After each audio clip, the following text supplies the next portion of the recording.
नमस्कार दोस्तों, प्रस्तुत है मुंशी प्रेमचंद द्वारा लिखी गई कहानी माता का हृदय। माधवी की आंखों में सारा संसार अंधेरा हो रहा था।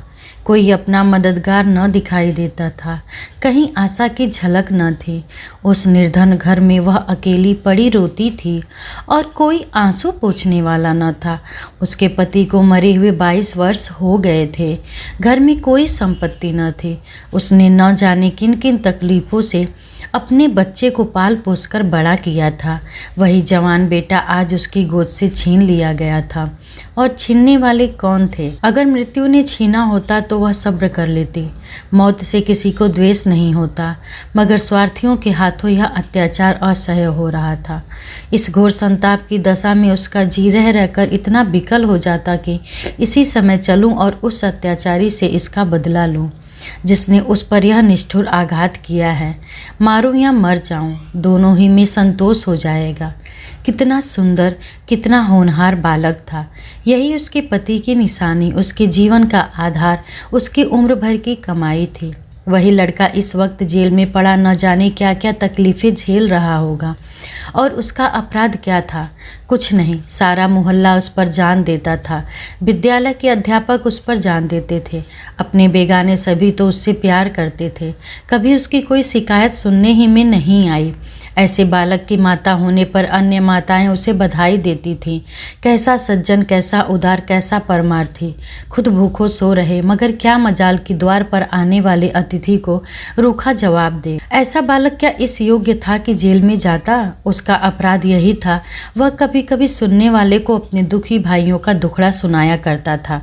अत्याचार से पीड़ित प्राणियों की मदद के लिए हमेशा तैयार रहता था। क्या यही उसका अपराध था? दूसरों की सेवा करना भी अपराध है। किसी अतिथि को आश्रय देना भी अपराध है। इस युवक का नाम था आत्मानंद। दुर्भाग्यवश उसमें वे सभी सद्गुण थे जो जेल के द्वार खोल देते हैं। वह निर्भीक था, स्पष्टवादी था, साहसी था, स्वदेश प्रेमी था, निस्वार्थ था, कर्तव्य परायण था। जेल जाने के लिए इन्हीं गुणों की जरूरत है। स्वाधीन प्राणियों के लिए वे गुण स्वर्ग का द्वार खोल देते हैं, पराधीनों के लिए नरक के। आत्मानंद के सेवा कार्य ने, उसकी वक्तकृताओं ने और उसके राजनीतिक लेखों ने उसे सरकारी कर्मचारियों की नज़रों में चढ़ा दिया था।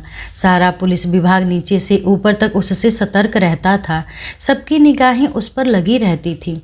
आखिर जिले में एक भयंकर डाके ने इन्हें इच्छित अवसर प्रदान कर दिया। आत्मानंद के घर की तलाशी हुई। कुछ पत्र और लेख मिले जिन्हें पुलिस ने डाके का बीजक सिद्ध किया। लगभग 20 युवकों की एक टोली फांस ली गई। आत्मानंद इसका मुखिया ठहराया गया। शहादतें हुई।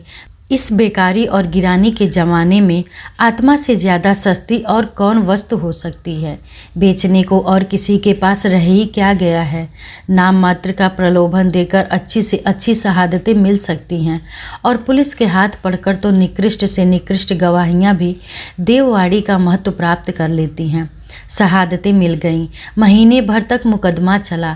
मुकदमा क्या चला, एक स्वांग चलता रहा और सारे अभियुक्तों को सजाएं दे दी गईं। आत्मानंद को सबसे कठोर दंड मिला, 8 वर्ष का कठिन कारावास। माधवी रोज कचहरी जाती, एक कोने में बैठी सारी कार्यवाही देखा करते। मानवीय चरित्र कितना दुर्बल, कितना निर्दय, कितना नीच है, इसका उसे तब तक अनुमान भी न हुआ था। जब आत्मानंद को सजा सुना दी गई और वह माता को प्रणाम करके सिपाहियों के साथ चला तो माधवी मूर्छित होकर जमीन पर गिर पड़ी। 2-4 दयालु सज्जनों ने उसे एक तांगे पर बैठाकर घर तक पहुंचाया। जब से वह होश में आई है, उसके हृदय में शूल सा उठ रहा है। किसी तरह धैर्य नहीं होता। उस घोर आत्मवेदना की दशा में अब अपने जीवन का केवल एक लक्ष्य दिखाई देता है, और वह है इस अत्याचार का बदला। अब तक पुत्र उसके जीवन का आधार था, अब शत्रुओं से बदला लेना ही उसके जीवन का आधार होगा। जीवन में अब उसके लिए कोई आशा न थी। इस अत्याचार का बदला लेकर वह अपना जन्म सफल समझेगी। इस अभागे नर पिशाच बागची ने जिस तरह उसे रक्त के आंसू रुलाए हैं, उसी भांति यह भी उसे रुलाएगी। नारी हृदय कोमल है, लेकिन केवल अनुकूल दशा में। जिस दशा में पुरुष दूसरों को दबाता है, स्त्रीशील और विनय की देवी हो जाती है। लेकिन जिसके हाथों अपना सर्वनाश हो गया हो, उसके प्रति स्त्री को पुरुष से कम घृणा और क्रोध नहीं आता। अंतर इतना ही है कि पुरुष शस्त्रों से काम लेता है, स्त्री कौशल से। रात भीगती जाती थी और माधवी उठने का नाम न लेती थी। उसका दुख प्रतिकार के आवेश में विलीन हो जाता था, यहाँ तक कि इसके सिवा उसे और किसी बात की याद ही न रही। उसने सोचा कैसे यह काम होगा। कभी घर से नहीं निकली। वैधव्य के 22 साल इसी घर में कट गए, लेकिन अब निकलूंगी, जबरदस्ती निकलूंगी। भिखारिन बनूंगी, टहलनी बनूंगी, झूठ बोलूंगी, सब कुकर्म करूंगी। सत्कर्म के संसार में स्थान नहीं है। ईश्वर ने निराश होकर कदाचित इसकी ओर से मुंह फेर लिया है। जब ही तो यहाँ से ऐसे ऐसे अत्याचार होते हैं और पापियों को दंड नहीं मिलता। अब इन्हीं हाथों से उसे दंड दूंगी। संध्या का समय था। लखनऊ के एक सजे हुए बंगले में मित्रों की महफिल जमी हुई थी। गाना बजाना हो रहा था। एक तरफ आतिशबाजियां रखी हुई थी, दूसरे कमरे में मेजों पर खाना चुना जा रहा था। चारों तरफ पुलिस के कर्मचारी नजर आते थे। वह पुलिस बागजी का बंगला है। कई दिन हुए उन्होंने एक मार्के का मुकदमा जीता था। अफसरों ने खुश होकर उनकी तरक्की कर दी थी और उसी की खुशी में यह उत्सव मनाया जा रहा था। यहाँ आए दिन ऐसे उत्सव होते रहते थे। मुफ्त के गवैये मिल जाते थे, मुफ्त की आतिशबाजी, फल और मेवे और मिठाइयाँ आधे दामों पर बाजार से आ जाती थी और चट दावत हो जाती थी। दूसरों के जहाँ 100 लगते वहाँ इनका 10 से काम चल जाता था। दौड़ धूप करने को सिपाहियों की फौज थी ही। और यह मार्के का मुकदमा क्या था, वह जिसमें निरपराध युवकों को बनावटी शहादत से जेल में ठूस दिया गया था। गाना समाप्त होने पर लोग भोजन करने बैठे। बेगार के मजदूर और पल्लेदार जो बाजार से दावत और सजावट के सामान लाए थे, रोते या दिल में गालियां देते चले गए थे। पर एक बुढ़िया अभी तक द्वार पर बैठी हुई थी। अन्य मजदूरों की तरह वह भुनभुनाकर काम न करती थी। हुक्म पाते ही खुशदिल मजदूर की तरह दौड़ दौड़ कर हुक्म बजा लाती थी। यह माधवी थी, जो इस समय मजूरनी का वेश धारण करके अपना घातक संकल्प पूरा करने आई थी। मेहमान चले गए, महफिल उठ गई, दावत का सामान समेट दिया गया, चारों ओर सन्नाटा छा गया। लेकिन माधवी अभी तक यहीं बैठी थी। सहसा मिस्टर बागची ने पूछा, बुढ़ी तू यहाँ क्यों बैठी है, तुझे कुछ खाने को मिल गया? माधवी, हाँ हुजूर मिल गया। बागजी, तो जाती क्यों नहीं है? माधवी, कहाँ जाऊँ सरकार, मेरा कोई घर द्वार थोड़े ही है। हुक्म हो तो यहीं पड़ी रहूं, पाँव भर आटे की परवस्ती हो जाए हुजूर। बागजी, नौकरी करेगी? माधवी, क्यों न करूंगी सरकार, यही तो चाहती हूँ।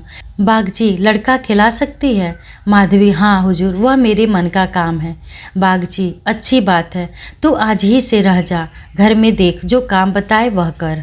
1 महीना गुजर गया। माधवी इतना तन मन से काम करती है कि सारा घर उससे खुश है। बहू जी का मिजाज बहुत ही चिड़चिड़ा है। वह दिन भर खाट पर पड़ी रहती हैं और बात बात पर नौकरों पर झल्लाया करती हैं। लेकिन माधवी उनकी घुड़कियों को भी सहर्ष सह लेती है। अब तक मुश्किल से कोई दाई 1 सप्ताह से अधिक ठहरी थी। माधवी का ही कलेजा है कि जली कटी सुनकर भी मुख पर मैल नहीं आने देती। मिस्टर बागची के कई लड़के हो चुके थे, पर यही सबसे छोटा बच्चा बचा था। बच्चे पैदा तो हृष्ट पुष्ट होते, किंतु जन्म लेते ही उन्हें एक न एक रोग लग जाता था और कोई 2-4 महीने, कोई साल भर जीकर चल देते थे। माँ बाप दोनों इस शिशु पर प्राण देते थे। उसे जरा जुकाम भी हो तो दोनों विकल हो जाते थे। स्त्री पुरुष दोनों शिक्षित थे, पर बच्चे की रक्षा के लिए टोना टोटका, दुआ, ताबीज, जंतर मंतर, एक से भी उन्हें इनकार न था। माधवी से यह बालक इतना हिल गया कि एक क्षण के लिए भी उसकी गोद से न उतरता। वह कहीं एक क्षण के लिए चली जाती तो रो रो कर दुनिया सिर पर उठा लेता। वह सुलाती तो सोता, वह दूध पिलाती तो पीता, वह खिलाती तो खेलता, उसी को वह अपनी माता समझता। माधवी के सिवा उसके लिए संसार में कोई अपना न था। बाप को तो वह दिन भर में केवल 2-4 बार देखता और समझता यह कोई परदेसी आदमी है। माँ आलस्य और कमजोरी के मारे गोद में लेकर टहल न सकती थी। उसे वह अपनी रक्षा का भार संभालने के योग्य न समझता था और नौकर चाकर उसे गोद में लेते तो इतनी बेदर्दी से कि उसके कोमल अंगों में पीड़ा होने लगती थी। कोई उसे ऊपर उछाल देता था, यहाँ तक कि अबोध शिशु का कलेजा मुँह को आ जाता था। उन सबों से वह डरता था। केवल माधवी थी जो उसके स्वभाव को समझती थी। वह जानती थी कि कब क्या करने से बालक प्रसन्न होगा, इसीलिए बालक को भी उससे प्रेम था। माधवी ने समझा था यहाँ कंचन बरसता होगा, लेकिन उसे देखकर कितना विस्मय हुआ कि बड़ी मुश्किल से महीने का खर्च पूरा पड़ता है। नौकरों से एक एक पैसे का हिसाब लिया जाता था और बहुधा आवश्यक वस्तुएं भी टाल दी जाती थी। एक दिन माधवी ने कहा, बच्चे के लिए कोई तेज गाड़ी क्यों नहीं मंगवा देती, गोद में उसकी बाढ़ मारी जाती है। मिसेज बागची ने कुंठित होकर कहा, कहाँ से मंगवा दो, कम से कम 50-60 रुपए में आवेगी, इतने रुपए कहाँ हैं। माधवी, मालकिन आप भी ऐसा कहती हैं? मिसेज बागची झूठ नहीं कहती। बाबूजी की पहली स्त्री से 5 लड़कियां और हैं। सब इस समय इलाहाबाद के एक स्कूल में पढ़ रही हैं। बड़ी की उम्र 15-16 वर्ष से कम न होगी। आधा वेतन तो उधर ही चला जाता है। फिर उनकी शादी की भी तो फिक्र है। 5 के विवाह में कम से कम 25,000 लगेंगे। इतने रुपए कहाँ से आएंगे? मैं चिंता के मारे मरी जाती हूँ। मुझे कोई दूसरी बीमारी नहीं है, केवल यही चिंता का रोग है। माधवी, घूस भी तो मिलती है। मिसेज बागची, बुढ़िया, ऐसी कमाई में बरकत नहीं होती। यही क्यों, सच पूछो तो इसी घूस ने हमारी यह दुर्गति कर रखी है। क्या जाने औरों को कैसे हजम होती है। यहाँ तो जब से रुपए आते हैं तो कोई न कोई नुकसान भी अवश्य हो जाता है। एक आता है तो 2 लेकर जाता है। बार बार मना करती हूँ, हराम की कौड़ी घर में न लाया करो, लेकिन मेरी कौन सुनता। बात यह थी कि माधवी को बालक से स्नेह होता जाता था। उसके अमंगल की कल्पना भी वह न कर सकती थी। वह अब उसी की नींद सोती और उसी की नींद जागती थी। अपने सर्वनाश की बात याद करके एक क्षण के लिए उसे बागची पर क्रोध तो हो आता था और घाव फिर हरा हो जाता था, पर मन पर कुत्सित भाव का आधिपत्य न था। घाव भर रहा था, केवल ठेस लगने से दर्द हो जाता था। उसमें स्वयं टीस या जलन न थी। इस परिवार पर अब उसे दया आती थी। सोचती, बेचारे यह छीन झपट न करे तो कैसे गुजर हो। लड़कियों का विवाह कहाँ से करेंगे। स्त्री को जब देखो बीमार ही रहती है। उन पर बाबूजी को 1 बोतल शराब भी रोज चाहिए। यह लोग तो स्वयं अभागे हैं। जिसके घर में 5-5 कुंवारी कन्याएं हों, बालक हो होकर मर जाते हों, घरनी सदा बीमार रहती हो, स्वामी शराब का लती हो, उस पर तो यूं ही ईश्वर का कोप है। इनसे तो मैं अभागिनी ही अच्छी। दुर्बल बालकों के लिए बरसात बुरी बला है। कभी खांसी है, कभी ज्वर, कभी दस्त। जब हवा में ही शीत भरी हो तो कोई कहाँ तक बचाए। माधवी एक दिन अपने घर चली गई थी। बच्चा रोने लगा तो माँ ने एक नौकर को दिया, इसे बाहर से बहला लिया। नौकर ने बाहर ले जाकर हरी हरी घास पर बैठा दिया। पानी बरसकर निकल गया था। भूमि गीली हो रही थी, कहीं कहीं पानी भी जमा हो गया था। बालक को पानी से छपके लगाने से ज़्यादा प्यारा और कौन खेल हो सकता है। खूब प्रेम से उमग उमग कर पानी में लौटने लगा। नौकर बैठा और आदमियों के साथ गपशप करता रहा। इस तरह घंटों गुजर गए। बच्चे ने खूब सर्दी खाई। घर आया तो उसकी नाक बह रही थी। रात को माधवी ने आकर देखा तो बच्चा खांस रहा था। आधी रात के करीब उसके गले से खुरखुर की आवाज़ निकलने लगी। माधवी का कलेजा संशय हो गया। स्वामिनी को जगाकर बोली, देखो तो बच्चे को क्या हो गया है। क्या सर्दी वर्दी तो नहीं लग गई? हाँ, सर्दी ही मालूम होती है। स्वामिनी हकबकाकर उठ बैठी और बालक की खुरखुराहट सुनी तो पांव तले से जमीन निकल गई। यह भयंकर आवाज़ उसने कई बार सुनी थी और उसे खूब पहचानती थी। व्यग्र होकर बोली, जरा आग जलाओ, थोड़ा सा चोकर लाकर एक पोटली बनाओ, सेकने से लाभ होता है। इन नौकरों से तंग आ गई हूँ। आज कहार जरा देर के लिए बाहर ले गया था, उसी ने सर्दी में छोड़ दिया होगा। सारी रात दोनों बालकों को सेकती रही। किसी तरह सबेरा हुआ। मिस्टर बागची को खबर मिली तो सीधे डॉक्टर के यहाँ दौड़े। खैरियत इतनी थी कि जल्द एहतियात की गई। 3 दिन में बच्चा अच्छा हो गया, लेकिन इतना दुर्बल हो गया था कि उसे देखकर डर लगता था। सच पूछो तो माधवी की तपस्या ने बालक को बचाया। माता सोती, पिता सो जाता, किंतु माधवी की आंखों में नींद न थी। खाना पीना तक भूल गई। देवताओं की मनौतियाँ करती थी, बच्चे की बलाएं लेती थी, बिल्कुल पागल हो गई थी। यह वही माधवी है जो अपने सर्वनाश का बदला लेने आई थी। अपकार की जगह उपकार कर रही थी। विष पिलाने आई थी, सुधा पिला रही थी। मनुष्य में देवता कितना प्रबल है। प्रातःकाल का समय था। मिस्टर बागची शिशु के झूले के पास बैठे हुए थे। स्त्री के सिर में पीड़ा हो रही थी। वहीं चारपाई पर लेटी हुई थी और माधवी समीप बैठी बच्चे के लिए दूध गर्म कर रही थी। सहसा बागची ने कहा, बूढ़ा, हम जब तक जिएंगे तुम्हारा यश गाएंगे। तुमने बच्चे को जिला लिया। स्त्री, यह देवी बनकर हमारा कष्ट निवारण करने के लिए आ गई। यह न होती तो न जाने क्या होता। बूढ़ा, तुमसे मेरी एक विनती है। यूँ तो मरना जीना प्रारब्ध के हाथ है, लेकिन अपना अपना पौरा भी बड़ी चीज़ है। मैं अभागिनी हूँ। अब कि तुम्हारे ही पुण्य प्रताप से बच्चा संभल गया, मुझे डर लग रहा है कि ईश्वर इसे हमारे हाथ से छीन न ले। सच कहती हूँ बूढ़ा, मुझे इसको गोद में लेते डर लगता है। इसे तुम आज से अपना बच्चा समझो। तुम्हारा होकर शायद बच जाए। हम अभागे हैं, हमारा होकर इस पर कोई न कोई संकट आता रहेगा। आज से तुम इसकी माता हो जाओ। तुम इसे अपने घर ले जाओ, जहाँ चाहे ले जाओ। तुम्हारी गोद में देकर मुझे फिर कोई चिंता न रहेगी। वास्तव में तुम ही इसकी माता हो, मैं तो राक्षसी हूँ। माधवी, बहू जी, भगवान सब कुशल करेंगे। क्यों जी इतना छोटा करती हो? मिस्टर बागची, नहीं नहीं बूढ़ी माता, इसमें कोई हरज नहीं है। मैं मस्तिष्क से तो इन बातों को ढकोसला ही समझता हूँ, लेकिन हृदय से इन्हें दूर नहीं कर सकता। मुझे स्वयं मेरी माता जी ने एक धोबिन के हाथ बेच दिया था। मेरे 3 भाई मर चुके थे। मैं जो बच गया तो माँ बाप ने समझा बेचने से ही इसकी जान बच गई। तुम इस शिशु को पालो पोसो, इसे अपना पुत्र समझो। खर्च हम बराबर देते रहेंगे, इसकी कोई चिंता मत करना। कभी कभी जब हमारा जी चाहेगा आकर देख लिया करेंगे। हमें विश्वास है कि तुम इसकी रक्षा हम लोगों से कहीं अच्छी तरह कर सकती हो। मैं कुकर्मी हूँ, जिस पेशे में हूँ उसमें कुकर्म किए बगैर काम नहीं चल सकता। झूठी शहादतें बनानी ही पड़ती हैं, निरपराधों को फंसाना ही पड़ता है। आत्मा इतनी दुर्बल हो गई है कि प्रलोभन में पड़ ही जाता हूँ। जानता हूँ कि बुराई का फल बुरा ही होता है, पर परिस्थितियों से मजबूर हूँ। अगर न करो तो आज नालायक बनाकर निकाल दिया जाऊँ। अंग्रेज हजारों भूलें करे, कोई नहीं पूछता।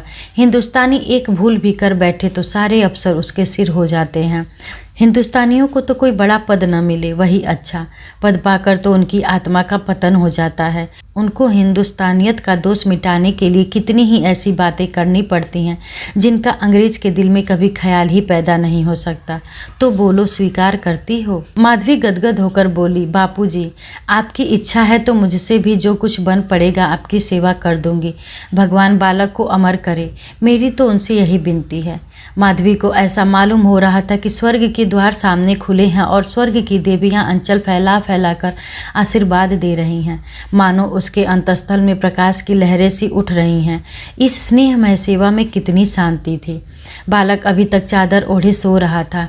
माधवी ने दूध गर्म हो जाने पर उसे झूले पर से उठाया तो चिल्ला पड़ी। बालक की देह ठंडी हो गई थी और मुंह पर पीलापन आ गया था, जिसे देखकर कलेजा हिल जाता है, कंठ से आह निकल जाती है और आंखों से आंसू बहने लगते हैं। जिसने उसे एक बार देखा है फिर कभी नहीं भूल सकता। माधवी ने शिशु को गोद से चिपटा लिया, हालांकि नीचे उतार देना चाहिए था। कोहराम मच गया। माँ बच्चे को गले से लगाए रोती थी, पर उसे जमीन पर न सुलाती थी। क्या बातें हो रही थी और क्या हो गया। मौत को धोखा देने में आनंद आता है। वह उस वक्त कभी नहीं आती जब लोग उसकी राह देखते हैं। रोगी जब संभल जाता है, जब वह पथ्य लेने लगता है, उठने बैठने लगता है, घर भर खुशियाँ मनाने लगता है, सबको विश्वास हो जाता है कि संकट टल गया, उस वक्त घात में बैठी हुई मौत सिर पर आ जाती है। यही उसकी निठुर लीला है। आशाओं के बाल लगाने में हम कितने कुशल हैं। यहाँ हम रक्त के बीज बोकर सुधा के फल खाते हैं, अग्नि से पौधों को सींचकर शीतल छाह में बैठते हैं। हाँ, मंद बुद्धि। दिन भर मातम होता रहा। बाप रोता था, माँ तड़पती थी और माधवी बारी बारी से दोनों को समझाती थी। यदि अपने प्राण देकर वह बालक को जिला सकती तो इस समय अपना धन्य भाग समझती। वह अहित का संकल्प करके यहाँ आई थी और आज जब उसकी मनोकामना पूरी हो गई और उसे खुशी से फूला न समाना चाहिए था, उसे उससे कहीं घोर पीड़ा हो रही थी, जो अपने पुत्र की जेल यात्रा से हुई थी। रुलाने आई थी और खुद रोती जा रही थी। माता का हृदय दया का आगार है। उसे जलाओ तो उसमें दया की ही सुगंध निकलती है, पीसो तो दया का ही रस निकलता है। वह देवी है। विपत्ति की क्रूर लीलाएं भी उस स्वच्छ निर्मल स्रोत को मलिन नहीं कर सकती।